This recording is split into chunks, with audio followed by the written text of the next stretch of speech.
Assalamualaikum warahmatullahi wabarakatuh. Halo Sobat Hatelik, apa kabar kalian hari ini? Selamat datang di podcast Hatelik, ruang berbincang santai tapi bermakna. Tempat kita mengobrol segala hal seputar teknologi laboratorium medik. Bersama saya, Teni Lestari yang akan menemani kalian pada podcast kali ini.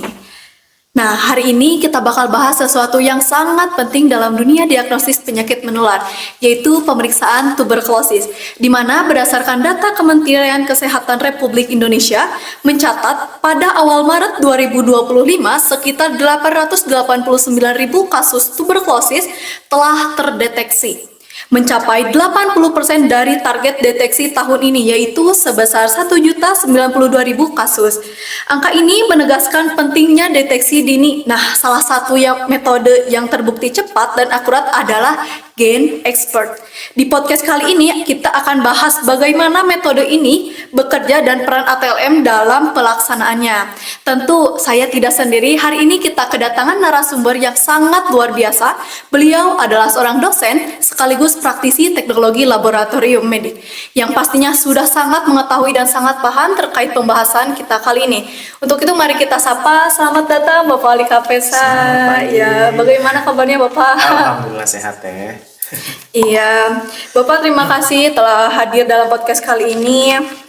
Sebelum kita ngobrol lebih dalam nih Bapak, mungkin banyak juga nih dari teman-teman ATLM muda yang masih bertanya-tanya apa sih peran dari tuberkulosis itu?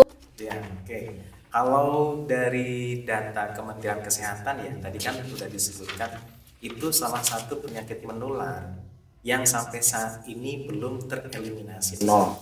Beda kalau malaria sudah nol nih. Nah, tapi di TB itu ternyata belum bisa nol karena dia pertama ada di paru-paru di dalam, kadang-kadang dia laten sifatnya, kambuh lagi, kemudian nanti ada yang sifatnya resisten terhadap obat. Nah, jadi peran nakes terutama nanti ATLM ya, dulu kan namanya analis kesehatan nih. Nah, sekarang ATLM ini kita harus mampu mendeteksi itu lebih dini dengan metode yang lebih sensitif dan spesifik.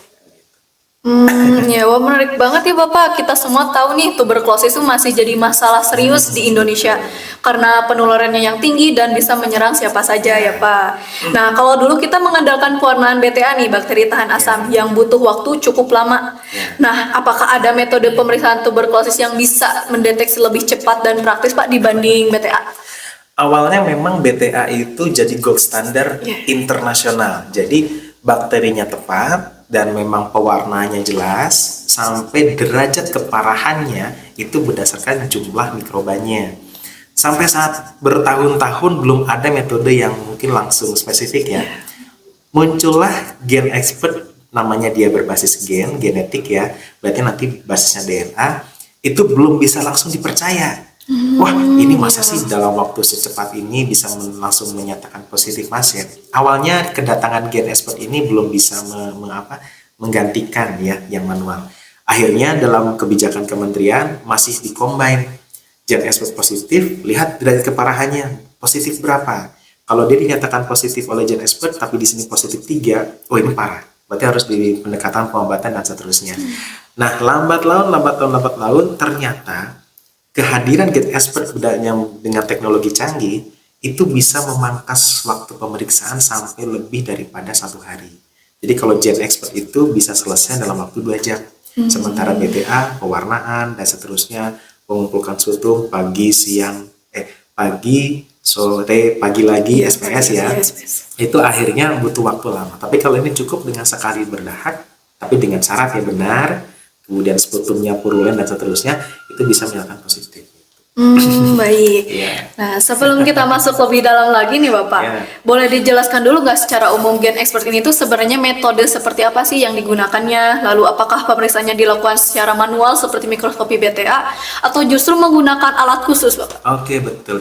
Jadi kalau kita boleh kembali lagi ke masa lalu ya, sebentar kita flashback ya untuk melihat kenangan ya.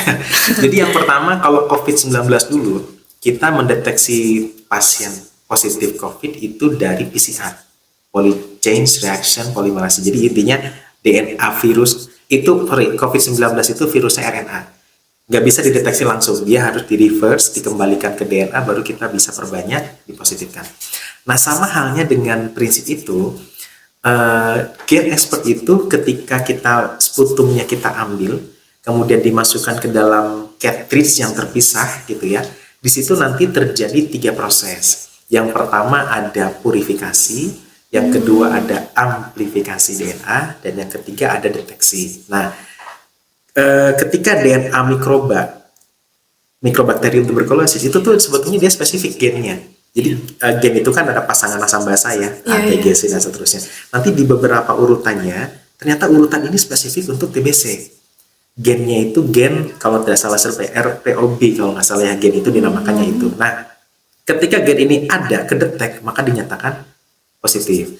Nah, terus itu sampai tahap amplifikasi, diperbanyak ya. Oh, jadi nggak mungkin satu DNA enggak. Jadi harus diperbanyak berkali-kali, baru banyak dan bisa dideteksi.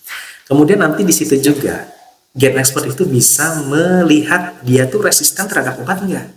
Obat sekarang yang OAT ya untuk tuberkulosis itu harus menggunakan antibiotiknya rifampicin. Nah, apakah dia kalau di gen tadi RPOB itu ada mutasi, berarti di sini itu obat ini nggak bisa lagi mengobati gen ini, berarti tidak bisa lagi mengobati si mikroba ini.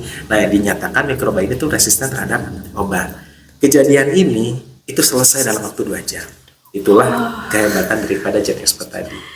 Oh iya, baik. Nah, kita tuh udah sempat bahas tadi Pak bahwa gen expert ini tuh jadi salah satu solusi untuk pemeriksaan tuberkulosis yang lebih modern ya Pak. Betul. Tapi pasti banyak yang masih penasaran kalau kita bandingkan dengan metode BTA yang prosesnya cukup lama. Berapa lama sih Pak waktu yang dibutuhkan gen expert ini sampai hasilnya keluar? Atau apakah bisa lebih dari 2 jam atau kurang dari 2 jam cepatnya? Sebetulnya kemampuan untuk analisis BTA secara manual ya, itu saat ini memang masih menjadi pijakan standar utama. Kalau ternyata gen expertnya rusak nih, nah gimana nih, kan berarti kembali lagi ke manual kan, BTA ya. Nah, itu jadi kompetensi ATLM itu sangat diperlukan sekali. Kita tidak bisa digantikan oleh teknologi karena kemampuan kita, pengamatan kita, menentukan mikrobanya, positif 1, 2, 3, 4 dan seterusnya, itu adalah kemampuan kita. Bahkan sampai pewarnaan juga, pengencerannya dan seterusnya, tekniknya ya, itu memang nggak bisa digantikan oleh yang lain. Tetapi kalau misalnya gen expert itu hadir, itu dalam rangka mempercepat, kemudian mempermudah dan meningkatkan layanan laboratorium gitu. Jadi ada 2 sudut pandang untuk mutu layanan dan sudut pandang untuk kualitas pemeriksaan. Kalau kualitas pemeriksaan, kedua-duanya sangat berdampingan, tapi kalau mutu layanan, kecepatan, kemudahan, harga itu akan menjadi indikator gitu. Nah, kehadiran gen expert itu kemungkinan sih kayaknya maksimalnya 2 jam sih. Mudah-mudahan belum ada deteksi saat ini yang bisa memotong itu, tetapi ada nanti mungkin satu yang sedang akan nih ya menggantikan nih kayaknya. Oh iya, masih dalam berbentuk penelitian berarti ya? Sudah rilis. Oh sudah. Sudah rilis. Jadi alat itu bukan dari sputum akhirnya. Sputum kan mengeluarkan dahak dari paru-paru terdalam. Kita berdahak pagi-pagi dari dalam sini keluar dari pulmonalisnya. Tetapi kalau nanti alat itu, dia itu seperti prinsipnya sama, tapi dari hapusan air liur. Oh. Lidah dihapus, dimasukkan ke cartridge, kemudian nanti cartridge ini tuh kayak ada 5 lubang. Kalau di film Naruto tuh 5 elemen ya di sana atau apa. Nah, nanti di sini tuh enzimnya dia tidak perlu di suhu dingin juga, dengan air liur, kecepatannya sama, mungkin bisa jadi waktu hanya sekitar 2 menit, dan itu bahannya plastik semua. Itu sekarang ini dia akan masuk ke Indonesia, ingin menggeser namanya gen expert itu tadi. Iya. Nah, dari tadi kan udah banyak nih Pak berngobrol soal kelebihan dari gen expert ini. Betul. Tapi tentu nggak ada metode yang benar-benar sempurna kan ya Pak di dunia ini tuh. Nah, kalau boleh tahu apa aja sih kekurangan atau keterbatasan dari metode gen expert ini, terutama dalam penerapannya di lapangan? Oke, kalau dari sisi metodologi PCR ya, yang suhu itu menjadi dasar utama. Karena ketika amplifikasi DNA-nya ketemu nih, oh ini DNA TB ketemu. Kemudian masuk ke diperbanyak itu butuh annealing, itu butuh suhu 95 derajat sampai 60 sampai 90 derajat. Jadi kalau suhunya dia turun sedikit, ini nggak akan berjalan. Enzim polimerasenya itu tidak akan berjalan memperbanyak DNA. Akhirnya bisa jadi negatif palsu karena dia tidak diperbanyak begitu. Mungkin dari penyimpanan, dari electricity-nya dan seterusnya itu bisa menyebabkan hal itu. Makanya saya tadi bilang antara manual yang mikroskopik dengan yang Gen Expert hadir, ini semuanya tidak bisa terlepas. Ini harus berdampingan.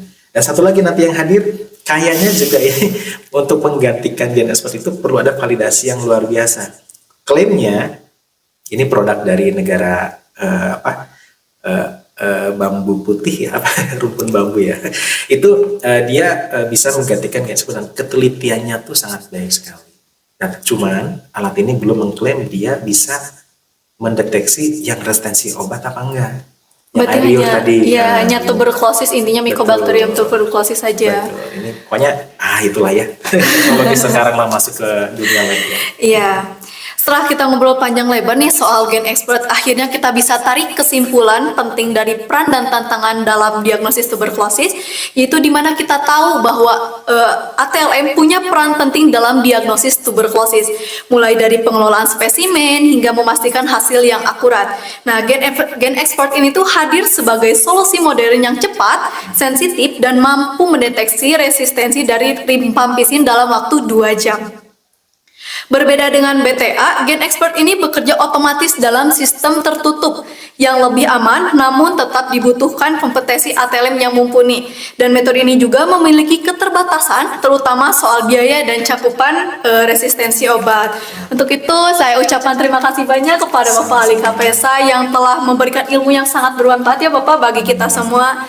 Dan buat Sobat Hatelik, semoga kali ini bisa membuka wawasan dan menambah semangat kita untuk terus berkembang sebagai ATLM yang siap menghadapi kemajuan teknologi laboratorium. Saya Teni Lestari pamit undur diri. Wassalamualaikum warahmatullahi wabarakatuh.